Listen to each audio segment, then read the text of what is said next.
Hi everyone, welcome back to Sri Sai tutorial. ఈ రోజు నుండి సైకాలజీకి సంబంధించినటువంటి టాపిక్ వైజ్గా డైలీ లైవ్ టెస్ట్లను మన శ్రీ సాయి ట్యుటోరియల్ ద్వారా ఫ్రీగా 7 PM లైవ్ టెస్ట్ల రూపంలో మీకు అందిస్తున్నాను. దానికి సంబంధించినటువంటి సిలబస్ని ఒకరోజు ముందుగానే తెలుసుకోవాలి అనుకుంటే కనుక ఈ వీడియో క్రింద టైటిల్ని క్లిక్ చేస్తే వీడియో యొక్క డిస్క్రిప్షన్ అనేది ఓపెన్ అవుతుంది. అందులో మన గ్రూప్స్ యొక్క లింక్స్ ఉంటాయి. వాటి ద్వారా జాయిన్ అయ్యేసి డైలీ లైవ్ టెస్ట్కి సంబంధించినటువంటి సిలబస్ని ఒకరోజు ముందుగానే తెలుసుకోండి. ఇక లేట్ చేయకుండా లైవ్ టెస్ట్లోకి వెళ్ళిపోదాం. లైవ్ టెస్ట్లోకి వెళ్ళిపోయే ముందు మీ అందరికీ నేను చేసేటువంటి రిక్వెస్ట్ ఏంటి అంటే, వీడియోని చూస్తున్న వాళ్ళంతా కూడా తప్పకుండా లైక్ చేయండి. ఈ విధంగా లైక్ చేయడం ద్వారా వీడియో అనేది మిగతా వారికి కూడా సజెస్ట్ అయ్యేటువంటి అవకాశం అనేది ఉంటుంది. కనీసం మీ ఒక్క మిత్రునికైనా షేర్ చేయండి. ఈ విధంగా చేసి మీ యొక్క సపోర్ట్ని మన ఛానల్కి అందించండి. ఇక మన లైవ్ టెస్ట్లో భాగంగా మొదటి క్వశ్చన్ కనుక చూసుకుంటే, క్రింది వాటిలో సరికానిది ఏది? ఇక్కడ ఆప్షన్ 1 వ్యక్తిత్వ వికాసాన్ని పెరుగుదల నిర్ణయిస్తుంది. ఆప్షన్ 2 వ్యక్తి వికాసానికి పునాది వేస్తుంది. ఆప్షన్ 3 పెరుగుదల వికాసం కంటే విస్తృతమైనది.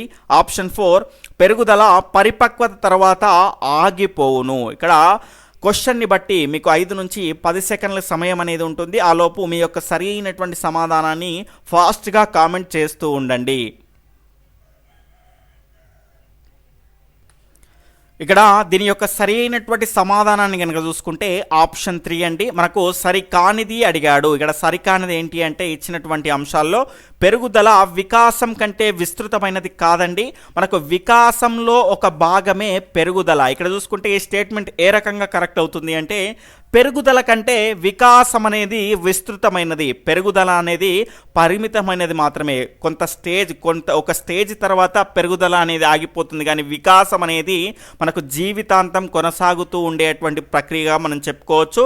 ఇక్కడ వ్యక్తిత్వ వికాసాన్ని పెరుగుదల నిర్ణయిస్తుంది అని స్టేట్మెంట్ ఇవ్వడం జరిగింది. ఎస్, ఇది రైట్. ఎందుకంటే మనకి ఇక్కడ చూసుకుంటే డిఎస్సి టెట్కు సంబంధించినటువంటి చాలా రకాల సబ్జెక్టులను మనం చదువుతున్నాం. అంటే అదొక వికాసానికి సంబంధించినటువంటి అంశమే కదా. మరి చదువుతున్నాము అంటే మన మెదడులో పెరుగుదల అనేది ఉండడం వల్లనే కదా మనకు ఆ రకమైనటువంటి వికాసం అనేది వచ్చింది. కాబట్టి వికాసాన్ని పెరుగుదల అనేది నిర్ణయిస్తుంది. కాబట్టే మనకు వికాసానికి పునాదిగా మనం పెరుగుదలను చెప్పుకోవచ్చు. అదేవిధంగా పెరుగుదల అనేది పరిపక్వత, ఒక స్టేజ్ వచ్చేసిన తర్వాత ఏమవుతుంది అంటే, సర్టెన్ స్టేజ్ వచ్చిన తర్వాత ఆగిపోతుంది. అదే పరిపక్వతగా మనం చెప్పుకోవచ్చు. పరిపక్వత తర్వాత పెరుగుదల అనేది ఆగిపోతుంది, గమనించాలి. తర్వాత రెండవ క్వశ్చన్ కనుక చూసుకుంటే, క్రింది వాటిలో సరైనది ఏది? ఇక్కడ ఆప్షన్ 1 పెరుగుదల అనగా పరిమాణాత్మక మార్పు అన్నది హార్లాక్. ఆప్షన్ 2 వికాసం పరిమాణాత్మక మరియు గుణాత్మక మార్పు అన్నది గెసెల్. ఇక్కడ ఆప్షన్ 1 1,2, ఆప్షన్ 2 1 మాత్రమే, ఆప్షన్ 3 2 మాత్రమే, ఆప్షన్ 4 ఏది కాదు. ఫాస్ట్గా మీ యొక్క సరైనటువంటి సమాధానాన్ని కామెంట్ చేస్తూ ఉండండి. ఇంకా ఎవరైనా వీడియోని లైక్ చేయకపోతే తప్పకుండా లైక్ చేయండి. ఎవరైనా కొత్తగా మన ఛానల్ని చూస్తూ ఉన్నట్లయితే కనుక తప్పకుండా రెడ్ కలర్లో ఉన్నటువంటి సబ్స్క్రైబ్ బటన్ క్లిక్ చేసుకొని సబ్స్క్రైబ్ చేసుకోండి. పక్కన ఉన్నటువంటి ఆల్ నోటిఫికేషన్ బెల్ ఐకాన్ని క్లిక్ చేయడం మర్చిపోకండి. ఆప్షన్ 2 1 మాత్రమే అండి. ఎందుకు అంటే మనకి ఇక్కడ వికాసం పరిమాణాత్మక మరియు గుణాత్మక మార్పు అని తెలిపింది గెసెల్ కాదండి, హర్లాకే. అదేవిధంగా పెరుగుదల అనగా పరిమాణాత్మక మార్పు అన్నది కూడా హార్లాకే. మనకి ఇక్కడ చూసుకుంటే పరిమాణాత్మక మార్పు అంటే అర్థం ఏంటి అంటే, మన యొక్క శారీరక మార్పు, అదేవిధంగా మన యొక్క ఆకారంలో మార్పు, దాని తర్వాత మన యొక్క లావ్ అవ్వడం, ఈ రకమైనటువంటి అంశాలన్నీ కూడా పరిమాణాత్మకమైనటువంటి అంశాలు. గుణాత్మకమైనటువంటి అంశాలు అంటే ఏంటి అంటే, మన యొక్క తెలివి, ప్రజ్ఞ, తర్వాత మన యొక్క సామర్థ్యం, సృజనాత్మకత, మూర్తిమత్వం, తర్వాత సమర్థత, క్లిష్టమైనటువంటి అంశాలను ఎదుర్కోవడం, ఇలాంటి అన్ని అంశాలని మనం ఏమంటాము అంటే గుణాత్మక మార్పు అంటాము. ఈ గుణాత్మకమైనటువంటి మార్పునే వికాసము అంటాము.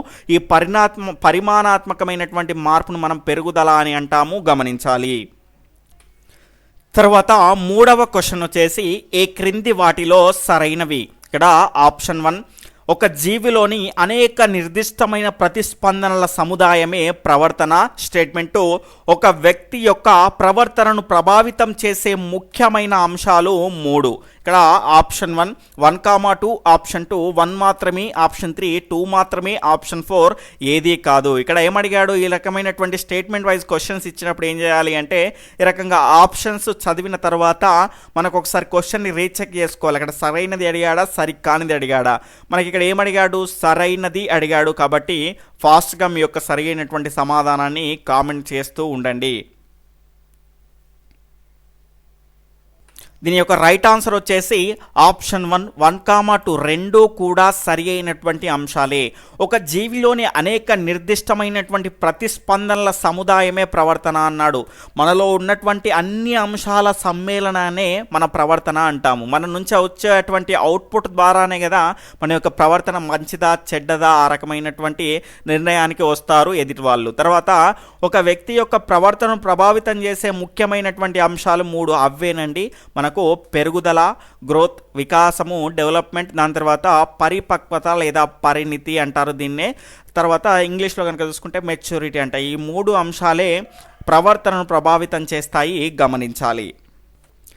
తర్వాత 4వ క్వశ్చన్ కనుక చూసుకుంటే పెరుగుదల, వికాసం ఉపాధ్యాయుడికి ఏ విధంగా ఉపయోగపడుతుంది. ఆప్షన్ 1 బోధించేటప్పుడు విద్యార్థుల భావోద్వేగాలపై నియంత్రణనిస్తుంది. ఆప్షన్ 2 భిన్న విద్యార్థులకు బోధించే విధానాన్ని స్పష్టపరుస్తుంది. ఆప్షన్ 3 విద్యార్థులు వారి జీవితాలను ఎలా మెరుగుపరుచుకోవచ్చు అని తెలియజేస్తుంది. ఆప్షన్ 4 వచ్చేసి పైవన్నీ. ఫాస్ట్గా మీ యొక్క సరి అయినటువంటి సమాధానాన్ని కామెంట్ చేస్తూ ఉండండి.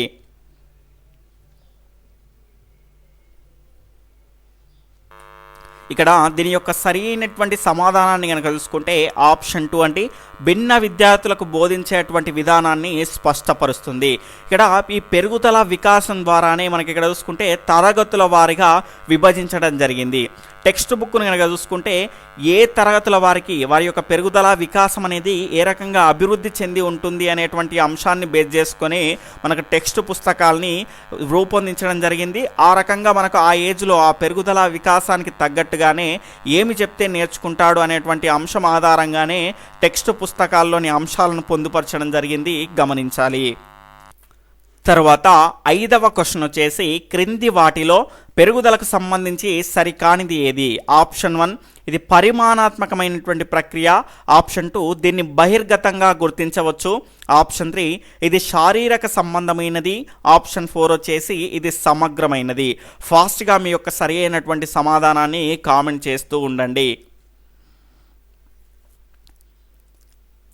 ఇక్కడ దీని యొక్క సరి అయినటువంటి సమాధానం వచ్చేసి ఆప్షన్ 4 ఇది సమగ్రమైనది కాదండి, సంకుచితమైనది. ఎందుకంటే ఒక స్టేజ్ తర్వాత పెరుగుదల అనేది ఆగిపోతుంది, కానీ వికాసం అనేది నిరంతరం కొనసాగుతూనే ఉంటుంది. అదేంటి అంటే అవిచ్ఛిన్నంగా కొనసాగుతూ మనకు విస్తృతమైనటువంటి ప్రక్రియగా మనం వికాసాన్ని చెప్పుకోవచ్చు. తర్వాత 6వ క్వశ్చన్ క్రింది వాటిలో సరికానిది ఏది. ఇక్కడ ఆప్షన్ 1 వికాసానికి పరిపక్వత, అభ్యాసనం అవసరం. ఆప్షన్ 2 వికాసం పెరుగుదల వలన జరుగుతుంది. ఆప్షన్ 3 వికాసం అనువంశికత, పరిసరాల వలన ఏర్పడుతుంది. ఆప్షన్ 4 వికాసం సమగ్రమైనది మరియు సమన్వయాన్ని కలిగి ఉంటుంది. ఫాస్ట్గా మీ యొక్క సరి అయినటువంటి సమాధానాన్ని కామెంట్ చేస్తూ ఉండండి.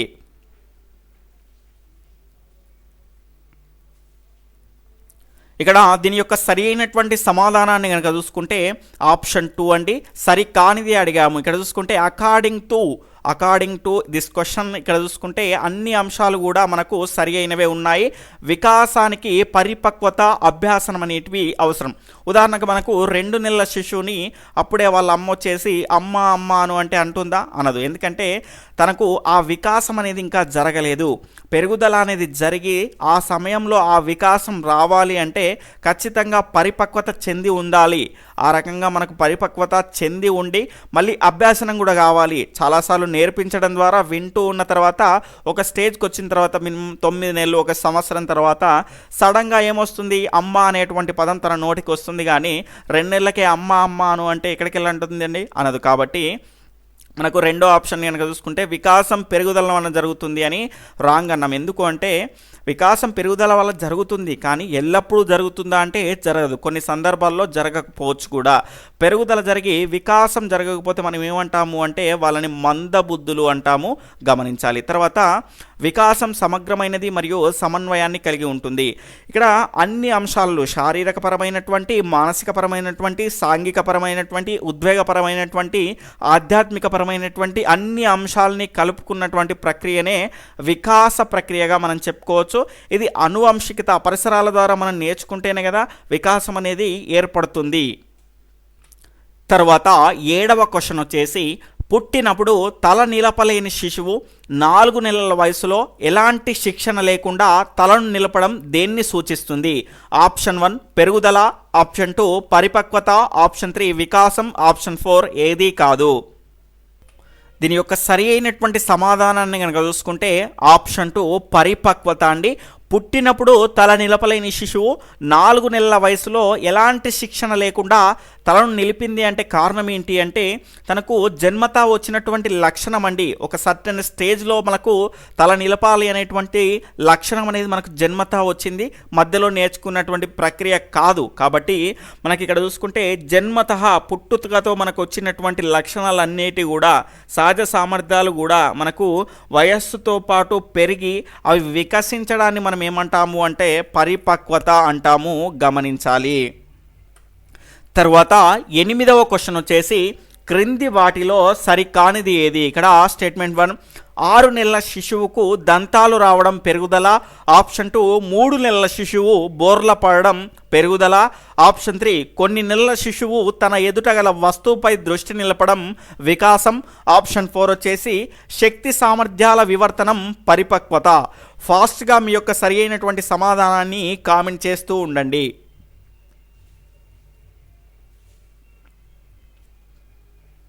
ఇక్కడ దీని యొక్క రైట్ ఆన్సర్ని కనుక చూసుకుంటే ఆప్షన్ 2 అండి. 3 నెలల శిశువు బోర్ల పడడం అనేది పెరుగుదల కాదు, శారీరకపరమైనటువంటి అంశం కాదు కదా. బోర్ల పడడం అనేది వికాసానికి సంబంధించినటువంటి అంశం. అంటే 3 నెలల ద్వారా ఏమైంది అంటే అతనికి ఒక పెరుగుదల అనేది ఏర్పడింది, ఒక బలం అనేది రావడం ద్వారా ఏమైంది అంటే మనకు బోర్లా పడేటువంటి వికాసం అనేది దాని నుంచి ఉద్భవించింది. కాబట్టి ఇది వికాసానికి సంబంధించినటువంటి ప్రక్రియగా మనం చెప్పుకోవచ్చు.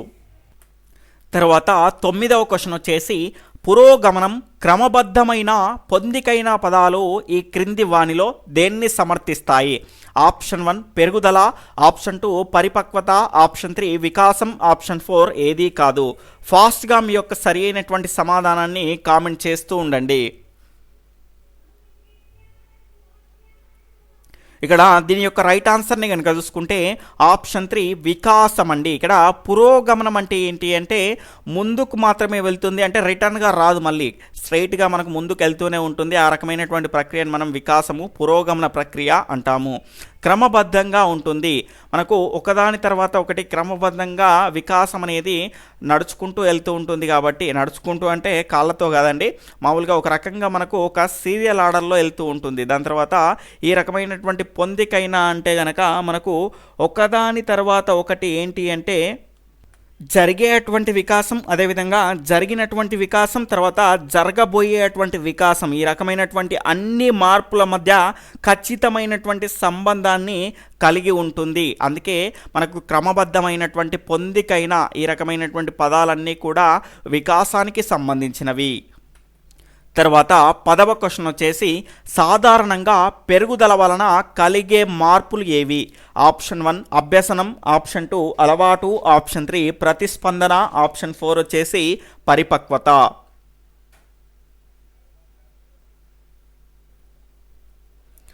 ఇక్కడ దీని యొక్క రైట్ ఆన్సర్ని కనుక చూసుకుంటే ఆప్షన్ 4 పరిపక్వత అండి. పెరుగుదల యొక్క ఫైనల్ స్టేజ్ని కనుక చూసుకుంటే పెరుగుదల పరిపక్వతగా మారిన తర్వాత ఏమవుతుంది?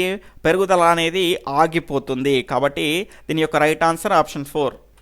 తర్వాత 11వ క్వశ్చన్ వచ్చేసి క్రింది వాటిలో సరికానిది ఏమిది? సరికాని అంశం ఏమిటి? ఆప్షన్ 1 ప్రతి పరిమాణాత్మక గుణాత్మకమైన మార్పుకు ప్రాథమిక అంశం పరిపక్వత. ఆప్షన్ 2 శిక్షణ ద్వారా కానీ అభ్యాసం ద్వారా కానీ పరిపక్వతను మార్పు చేయలేము. ఆప్షన్ 1, 1, 2, ఆప్షన్ 2, 1 మాత్రమే, ఆప్షన్ 3, 2 మాత్రమే, ఆప్షన్ 4 ఏదీ కాదు. ఫాస్ట్గా మీ యొక్క సరి అయినటువంటి సమాధానాన్ని కామెంట్ చేస్తూ ఉండండి. ఇంకా ఎవరైనా వీడియోని లైక్ చేయకపోతే తప్పకుండా లైక్ చేయండి.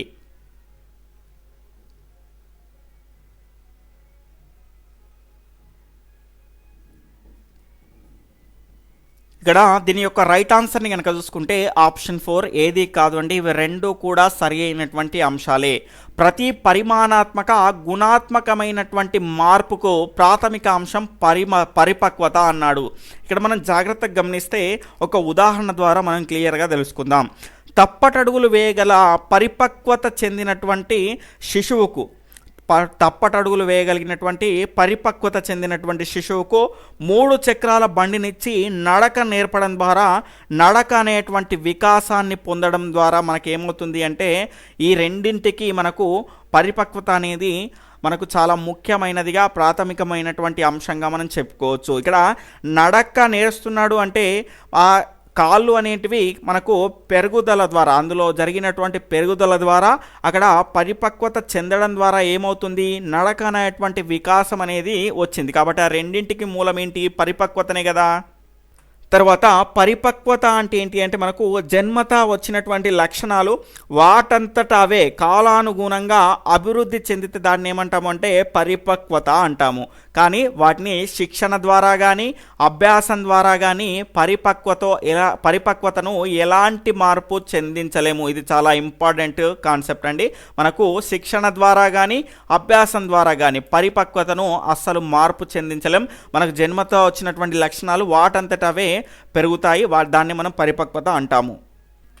తర్వాత 12వ క్వశ్చన్ వచ్చేసి వికాసానికి సంబంధించిన సరైన సూత్రం ఏది? ఆప్షన్ 1 అభ్యసనము = వికాసం ఇంటూ పరిపక్వత. ఆప్షన్ 2 పరిపక్వత = అభ్యసనం ఇంటూ వికాసం. ఆప్షన్ 3 అభ్యసనం = పరిపక్వత బై వికాసం. ఆప్షన్ 4 వచ్చేసి పరిపక్వత = వికాసం బై అభ్యసనం. ఫాస్ట్గా మీ యొక్క సరి అయినటువంటి సమాధానాన్ని కామెంట్ చేస్తూ ఉండండి.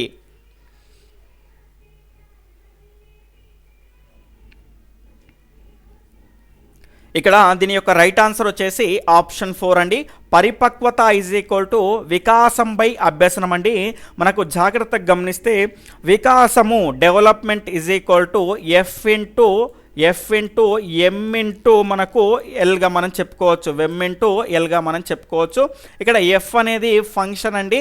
మనకు రాసిన ఒకటే రాయకపోయినా ఒకటిగా మనం చెప్పుకోవచ్చు. కాబట్టి వికాసం అనేది మనకు పరిపక్వత మరియు అభ్యసనం యొక్క లబ్ధంగా మనము చెప్పుకోవచ్చు. ఈ రకంగా రకరకాలుగా తిప్పించేటువంటి అవకాశాలు ఉంటాయి కాబట్టి ఖచ్చితంగా అన్ని రకాలుగా నేర్చుకునేటువంటి అంశంగా మనం చెప్పుకోవచ్చు. తర్వాత 13వ క్వశ్చన్ వచ్చేసి వ్యక్తి పరిణతి చెందడానికి అతనిలో ఏర్పడేటువంటి ప్రగతిశీల మార్పును ఏమంటారు? ఆప్షన్ 1 అభ్యాసం, ఆప్షన్ 2 వికాసం, ఆప్షన్ 3 పెరుగుదల, ఆప్షన్ 4 పరిపక్వత. ఫాస్ట్గా మీ యొక్క సరి అయినటువంటి సమాధానాన్ని కామెంట్ చేస్తూ ఉండండి. ఇక్కడ దీని యొక్క సరి అయినటువంటి సమాధానాన్ని కనుక చూసుకుంటే ఆప్షన్ 2 వికాసం అండి. పరిణితి చెందడానికి అతనిలో ఏర్పడేటువంటి ప్రగతిశీల మార్పుని మనం ఏమంటాము అంటే వికాసము అంటాము.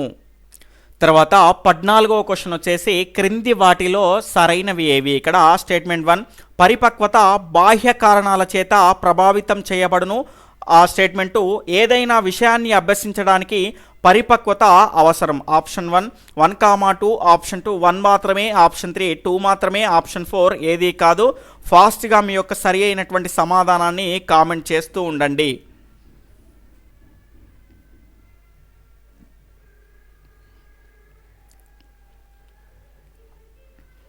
ఇక్కడ దీని యొక్క సరి అయినటువంటి సమాధానాన్ని కనుక చూసుకుంటే ఆప్షన్ 3 2 మాత్రమే సరైనది, మొదటిది సరైనది కాదు. ఎందుకంటే పరిపక్వత బాహ్య కారణాల చేత ప్రభావితం చేయబడును అన్నాను, చేయబడదండి. పరిపక్వత అంటే ఆల్రెడీ మనం చెప్పుకున్నాం, జన్మత వచ్చినటువంటి లక్షణాలు కాలక్రమంగా అభివృద్ధి చెందడాన్నే మనము పరిపక్వత అంటాం కాబట్టి వాటంతా అవే అభివృద్ధి చెందాలి. బాహ్య కారకాల యొక్క ప్రమేయం అనేది దీనిలో ఏమాత్రం కూడా ఉండదు. ఏదైనా విషయాన్ని అభ్యసించడానికి పరిపక్వత ఖచ్చితంగా అవసరం. 2వ తరగతికి సైన్ టీటా కాస్ టీటా కనుక చెప్పినాం అనుకోండి, ఇంకోసారి మన మొహం కూడా వాడు చూడు. కాబట్టి ఖచ్చితంగా ఏదైనా విషయాన్ని అభ్యసించడానికి పరిపక్వత అనేది ఖచ్చితంగా అవసరమైనటువంటి ప్రక్రియగా మనం చెప్పుకోవచ్చు. తర్వాత 15వ క్వశ్చన్ వచ్చేసి ఈ క్రింది వాటిలో సరికానిది ఏది? ఇక్కడ స్టేట్మెంట్ 1 పరిపక్వతకు అభ్యసనం దోహదపడను. స్టేట్మెంట్ 2 పరిపక్వత అనేది స్వీయ వివర్తనం. ఆప్షన్ 1 1,2, ఆప్షన్ 2 1 మాత్రమే, ఆప్షన్ 3 2 మాత్రమే, ఆప్షన్ 4 ఏది కాదు. ఫాస్ట్గా మీ యొక్క సరి అయినటువంటి సమాధానాన్ని కామెంట్ చేస్తూ ఉండండి. ఇంకా ఎవరైనా వీడియోని లైక్ చేయకపోతే తప్పకుండా లైక్ చేయండి.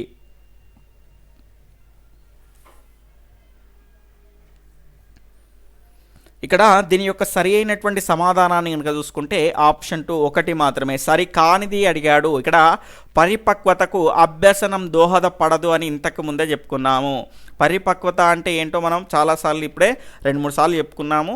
మనకు జన్మతా వచ్చినటువంటి లక్షణాలు వాటంతట అవేవే స్వీయ వివర్తనం అంటే సెల్ఫ్ అన్ఫోల్డింగ్ అవ్వాలి, అంటే వికసించాలి. వాటంతట అవే అభివృద్ధి చెంది వికసించాలి. కానీ వాటిని మనం అభ్యసనం చెందించడం ద్వారా కానీ బయటి యొక్క కారకాల ద్వారా పరిసరాల ద్వారా ఆ పరిపక్వతను మనం మార్పు చెందించలేము, గమనించాలి.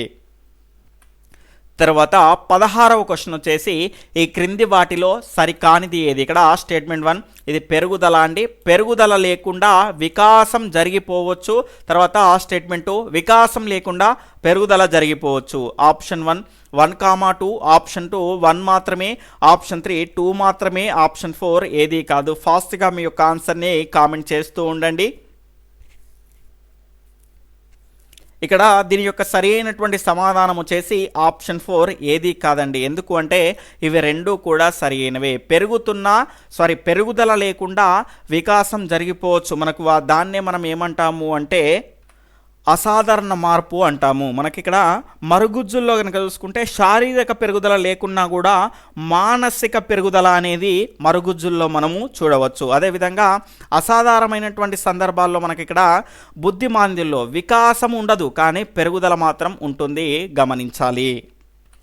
తర్వాత ఈరోజు ప్రశ్నను కనుక చూసుకుంటే 17వది సీరియల్ ఆర్డర్లో పరిణితి అంటే అభ్యసన ప్రమేయం లేకుండా ఒక క్రమబద్ధమైన పద్ధతిలో వికసించే వికాస ప్రక్రియ అన్నది ఎవరు? ఆప్షన్ 1 గెసెల్, ఆప్షన్ 2 పియాజే, ఆప్షన్ 3 కోల్బర్గ్, ఆప్షన్ 4 హార్లాగ్. దీని యొక్క సరి అయినటువంటి సమాధానాన్ని ఈ లైవ్ టెస్ట్ అనేది కంప్లీట్ అయిపోయిన తర్వాత ఈ టెస్ట్ పైన మీ యొక్క అభిప్రాయాన్ని, మీకు ఈ టెస్ట్లో వచ్చినటువంటి మార్కులను, తర్వాత మీకు సిలబస్ ఖచ్చితంగా తెలుసు కాబట్టి వీలైతే సిలబస్ని కూడా మీరు కామెంట్ సెక్షన్లో తెలియజేసేటువంటి ప్రయత్నం అనేది చేయండి. ఎందుకంటే చాలామంది సిలబస్ ఏంటి అని అడుగుతున్నారు. ఎందుకంటే వాళ్ళు చివరి వరకు చూడనటువంటి అభ్యర్థులుగా మనం చెప్పుకోవచ్చు, గమనించాలి. ఖచ్చితంగా మీ యొక్క ఈరోజు క్వశ్చన్కు ఆన్సర్ని కామెంట్ సెక్షన్లో కామెంట్ చేయండి. మీకు వచ్చినటువంటి మార్కులను కూడా తప్పకుండా తెలియజేయండి. టెస్ట్ పైన మీ యొక్క అభిప్రాయాన్ని కూడా తెలియజేయండి. అదేవిధంగా రేపటి సిలబస్ని కనుక చూసుకుంటే వికాస సూత్రాలు లేదా నియమాలు, వికాసానికి సంబంధించినటువంటి సూత్రాలు లేదా నియమాలకు పైన అనేటువంటి టాపిక్ పైన రేపు మీకు 7 PM లైవ్ టెస్ట్ అనేది ఉంటుందండి. మీకు నోటిఫికేషన్ కోసం వెయిట్ చేయకండి, డైరెక్ట్గా మీరు యూట్యూబ్ ఓపెన్ చేస్తే 7 PM మన లైవ్ టెస్ట్ అనేది స్టార్ట్ అవుతుంది. ఓకే ఫ్రెండ్స్, నా లైవ్ టెస్ట్ కనుక మీకు నచ్చినట్లయితే తప్పకుండా లైక్ చేయండి. కనీసం మీ ఒక్క మిత్రునికైనా షేర్ చేసేటువంటి ప్రయత్నం అనేది చేయండి. Okay friends, bye, take care, Jai Hind, good night. అందరూ వీడియోని లైక్ చేసి వెళ్ళిపోగలరు.